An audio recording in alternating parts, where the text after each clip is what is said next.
चलो, तो अब हम लोग बच्चे नया चैप्टर जो शुरू कर रहे हैं, बेसिक अकाउंटिंग टर्म्स करने वाले हैं, जिसमें हम अकाउंट्स से रिलेटेड कुछ टर्म्स होंगी जो अब आगे आने वाले जितने भी चैप्टर हम करेंगे उसमें इन टर्म्स का यूज होगा। तो इनके बारे में थोड़ा थोड़ा आज हम समझ लेते हैं बिफोर हैंड, कि आपको जब चैप्टर करो, जो न्यूमेरिकल सॉल्व करोगे तो वहां पे प्रॉब्लम्स आए, इससे अच्छा है कि थोड़ा थोड़ा उन सब के बारे में आपको पता चले। तो सबसे पहला हमारे जो पास टर्म है वो है बिजनेस ट्रांजेक्शंस। ठीक, मतलब समझना है, इनका रट्टा नहीं लगाना है। बिजनेस ट्रांजेक्शंस क्या होती है कि कोई भी इवेंट विच इन्वॉल्व्स मनी, क्या बोला मैंने, any event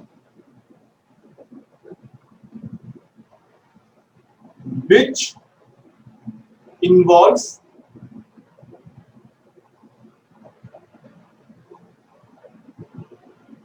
transfer of money. Business से रिलेटेड सोच सकते हो, कोई भी इवेंट सोच लो, परचेज किया, सेल किया, बैंक में पैसा जमा कराया, बैंक से पैसा निकाल लिया, वट एवर, ठीक है, जिसमें मनी रिलेटेड हो, ट्रांसफर ऑफ मनी रिलेटेड हो। अब देखो, हम ट्रांजेक्शन कभी भी कर सकते हैं, बिजनेस कई सारी ट्रांजेक्शन पूरे दिन में करता है, तो इन्हीं को हम क्या बोलते हैं, जहां पे मनी इन्वॉल्व है उनको क्या बोल दिया, ट्रांजेक्शन बोल दिया। ठीक, और यही बिजनेस ट्रांजेक्शन हो गई हमारी, कोई सा भी। चलो, अच्छा, बिजनेस ट्रांजेक्शंस इंटरनल भी हो सकती है, एक्सटर्नल भी हो सकती है। इंटरनल का मतलब क्या है, बिजनेस के अंदर जो डिपार्टमेंट है, डिपार्टमेंट में ही डिपार्टमेंट वाइज ट्रांजेक्शंस हो रही है, डिपार्टमेंट ए डिपार्टमेंट बी में ट्रांजेक्शंस हो रही है। या बिजनेस एक्सटर्नल, एक्सटर्नल का मतलब क्या हुआ कि बाहर से खरीद रही है, यानी बाहर से डील चल रही है। बिजनेस ए है, वो किसी और से कुछ परचेज कर रहा है, मटेरियल, रॉ मटेरियल परचेज कर रहा है या बेच रहा है, व्हाटएवर। बिजनेस ट्रांजेक्शन सिर्फ इतनी सी है, एक लाइन में समझो, ज्यादा पढ़ोगे तो कंफ्यूज हो जाओगे। दूसरा क्या पढ़ना है हमने, देखो,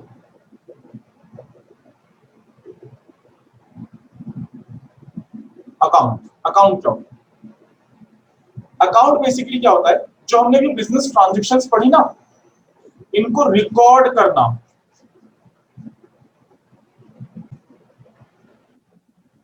तो जो बिजनेस ट्रांजेक्शंस हैं, इनको रिकॉर्ड करने को ही हम, जहां रिकॉर्ड करते हैं इसको अकाउंट बोलते हैं।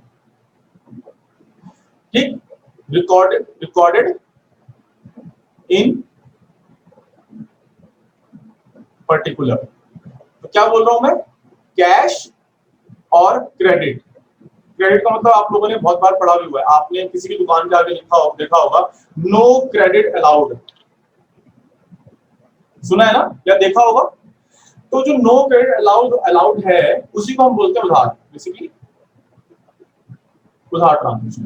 तो चाहे कैश ट्रांजेक्शन हो चाहे क्रेडिट ट्रांजेक्शन हो, recorded are recorded in particular head, और उसी हेड को क्या बोलते हैं, अकाउंट बोलते हैं। ठीक, चलो, शॉर्ट में समझना है सारा। थर्ड, अच्छा, बहुत सारी टर्म्स हैं, हम सारी टर्म्स नहीं समझेंगे, बाकी टर्म्स आप अपनी किताब से, अपनी नोट से, जो मैं आपको प्रोवाइड करूंगा वहां से आप पढ़ोगे। मैं सिर्फ उन्हीं को यहाँ पे समझा रहा हूँ जिनकी एक्चुअली हमें जरूरत है आने वाले क्वेश्चंस में, आने वाले चैप्टर्स में। बाकी चीजें तो न्यूमेरिकल के साथ ही कवर हो जाएंगी। जैसा कि मैंने पहले भी बोला, थ्योरी पे, खासकर अकाउंट्स की स्टार्टिंग की थ्योरी पे बहुत ज्यादा समय नहीं लगाना है, क्योंकि ये सारी बातें न्यूमेरिकल के साथ ही क्लियर होती चली जाएंगी। बस छोटी छोटी वही बातें समझाऊंगा जो जरूरी है फिलहाल के लिए। कैपिटल, कैपिटल बेसिकली क्या होता है, वन लाइनर समझ लो, अमाउंट इन्वेस्टेड बाय ऑनर, ठीक, owner of the business into the business. तो क्या हुआ, वो पैसा या सामान कुछ भी ले आए वो जिसकी मनी वर्थ हो, ऑनर कहां ले आए, बिजनेस में ले आए, तो वो पैसा कैपिटल कहलाता है। ठीक, अब यहां से एक बात हम समझते हैं, और वो क्या है कि बिजनेस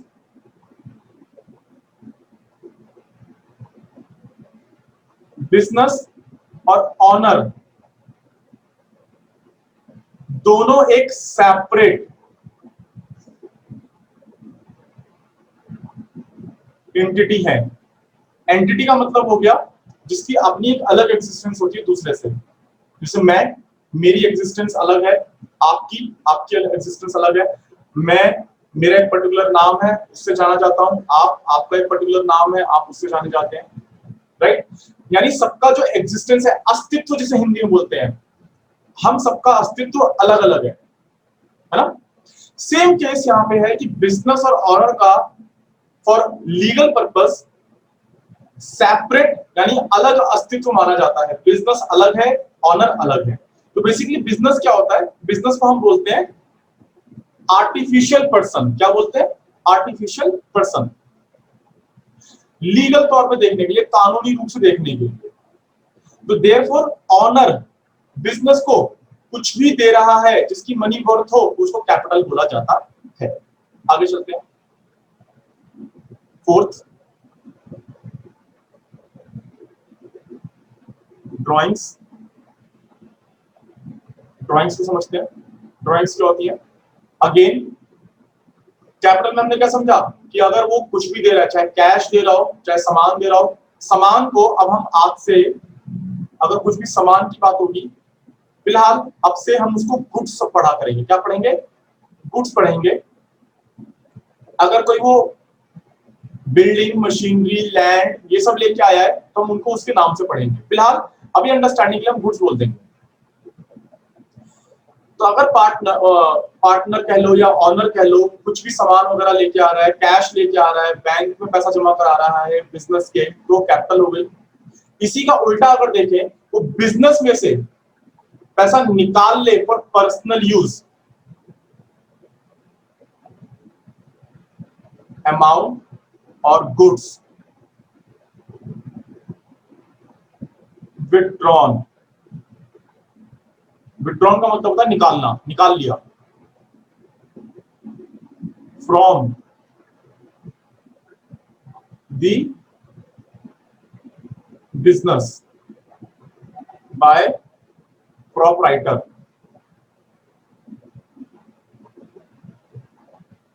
प्रोपराइटर का मतलब क्या हो गया, ऑनर ही हो गया। ठीक, प्रोपराइटर कह लो या ऑनर कह लो, ठीक। फॉर देयर, की पॉइंट क्या है,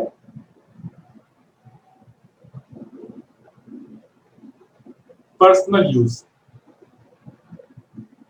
ठीक, फॉर पर्सनल यूज। इसको हम क्या बोलेंगे, ड्राइंग्स। ठीक, और इसका इफेक्ट क्या होता है, इट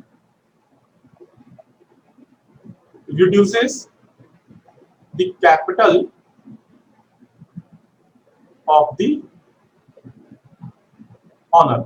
यानी बिजनेस में जितना पैसा लगाया है ना ऑनर ने, ये बेसिकली उसको कम कर देता है, क्योंकि भाई बिजनेस में से उसने पैसा निकाल लिया फॉर पर्सनल यूज, है ना। तो हमारी क्या, हम क्या कहेंगे भाई, उसकी कैपिटल कम हो गई, सिंपल। ठीक, चलो अब बात करते हैं, बहुत ही इंपॉर्टेंट पॉइंट है,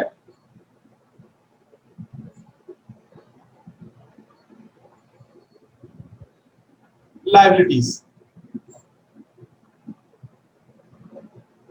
लायबिलिटीज, लायबिलिटीज क्या होती है पहले ये समझते हैं, फिर हम टाइप ऑफ लायबिलिटी को समझेंगे, यानी क्लासिफिकेशन करेंगे उनका।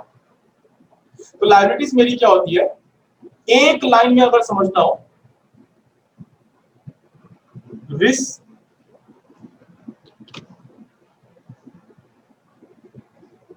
रिस्पॉन्सिबिलिटी या फिर ऑब्लिगेशन। ऑब्लिगेशन का मतलब क्या होता है भाई, क्या भैया, ओब्लिगेशंस का मतलब? हाँ जी, ऑब्लिगेशंस ऑब्लिगेशन या रिस्पॉन्सिबिलिटी, जिम्मेदारी से हम बोलते हैं, हमारा दायित्व कह लो, वही हमारा ये काम करने की हमारी जिम्मेदारी हो गई हो। ठीक। रिस्पॉन्सिबिलिटी टू पे समवन, मतलब जहां पे मुझे ये रिस्पॉन्सिबिलिटी आ जाए कि मुझे पे करना है किसी को, तो मेरी लायबिलिटी होती है। फॉर एग्जाम्पल, मेरी कार है, कार को चलाने के लिए मैंने ड्राइवर रख लिया। अब इस ड्राइवर को मुझे सैलरी, मैंने ड्राइवर से काम लिया, वो कार चला रहा है मेरी, तो उस ड्राइवर को सैलरी पे करने की मेरी रिस्पॉन्सिबिलिटी बनी कि नहीं बनी? सेम, मैंने एक घर बनवाया, हाउस कंस्ट्रक्ट करवा रहा हूं,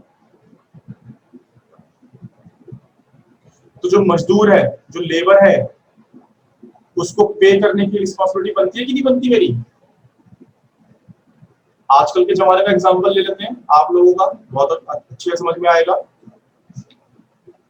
भाई। ब्रॉडबैंड यानी इंटरनेट लगवा लिया आपने अपने घर में, इंटरनेट यूज कर रहे हो, तो ये जो बिल है इंटरनेट का, पे करना होगा कि नहीं करना होगा? बताओ, करना होगा।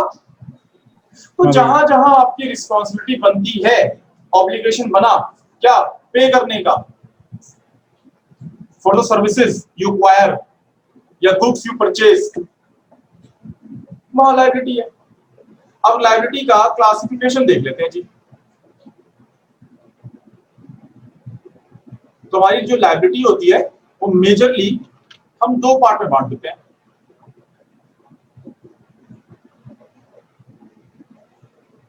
Non current liability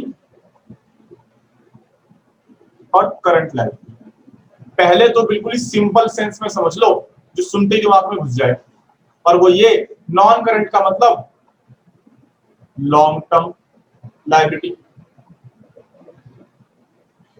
current liability का मतलब शॉर्ट टर्म लायबिलिटी। ठीक है जी। क्या मतलब है इसका?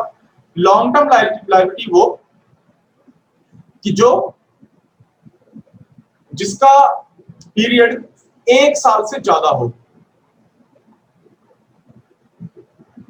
मतलब payable after a period of more than a year. ठीक, सिंपल लैंग्वेज में हम समझ रहे हैं कि भाई लॉन्ग टर्म लायबिलिटी का मतलब है जो लंबे समय तक चले, यानी 1 साल से ज्यादा समय तक के लिए चले। फॉर एग्जाम्पल, आपने कोई लोन ले लिया, 10 लाख का लोन ले लिया, तो एक बार में थोड़ा पे करते हो, या 1 साल के अंदर पे कर देते हो, कर दोगे? नहीं, आप क्या करोगे, उसे थोड़ा थोड़ा पे करोगे ना। यानी ये जो लायबिलिटी है, अब लोन मेरी रिस्पॉन्सिबिलिटी टू पे हो गई, क्योंकि मैंने लोन लिया है तो बैंक को वापस तो करना पड़ेगा भाई, तो ये तो बन गई लायबिलिटी। अब लॉन्ग टर्म लायबिलिटी है, क्यों? क्योंकि जो मैंने लोन लिया है मुझे धीरे धीरे चुकाना भी तो पड़ेगा, और मैं इसे थोड़ा थोड़ा, सपोज मैं 1-1 लाख करके चुका रहा हूं, तो पहले साल 1 लाख दे दिया, दूसरे साल 1 लाख दे दिया, एंड सो ऑन। तो ये जो लायबिलिटी है ये पेबल है after period of more than 1 year, कि 1 साल से भी ज्यादा समय तक के लिए चल रही है। अच्छा, तो इसके उल्टे शॉर्ट टर्म लायबिलिटी क्या हो गई? यहां हम लिख देंगे payable within a period of 12 months या 1 साल। जो विद इन 1 ईयर पेबल हो वो मेरी शॉर्ट टर्म लायबिलिटी हो गई। एग्जांपल समझ लेते हैं, यहां जैसे हमने लोन का एग्जांपल ले लिया था कि लोन लिया था, यहां पे छोटा सा एग्जांपल समझ लेते हैं। भाई ड्राइवर था,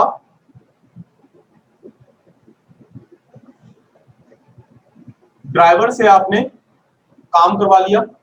सपोज आपने ये कहा, हम ये कह ले एग्जांपल ले लेते हैं कि देखो हमने जून में ड्राइवर ने हमारी कार चलाई, हमने उसको अभी जून की सैलरी अभी नहीं दी, लेकिन है ना। जून की सैलरी नहीं दी, अब जून की सैलरी नहीं दी तो ये तो मेरी लायबिलिटी बन गई, यानी क्योंकि रिस्पॉन्सिबिलिटी बन गई इसको पे करने की, राइट। अब मैं उसे, क्या वो इस जून के पैसे के लिए साल भर रुके रहेगा? नहीं रुकेगा भाई, छोड़ छाड़ के भाग जाएगा वो, कहेगा मैं तो नहीं करता जी आप क्या काम।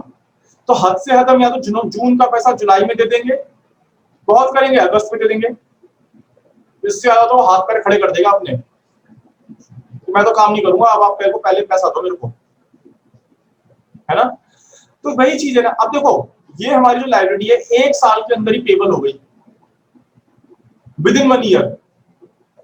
पर जो लोन था, लोन आप धीरे धीरे चुका रहे हो।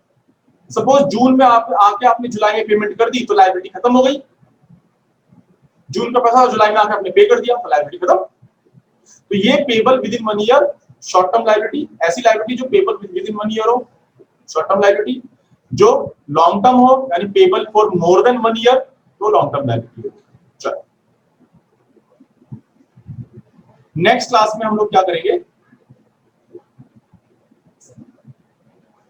एसेट्स को पढ़ेंगे। थ्योरी की क्लास थोड़ी छोटी छोटी ही रखेंगे हम लोग, जैसे न्यूमेरिकल पे आएंगे ना अपनी हम लंबी लंबी क्लासेस रखना शुरू कर देंगे। तो नेक्स्ट क्लास में हम लोग करेंगे एसेट को, और एसेट को भी समझेंगे जैसे लायबिलिटी को समझाएंगे, बहुत ही शॉर्ट में। चलो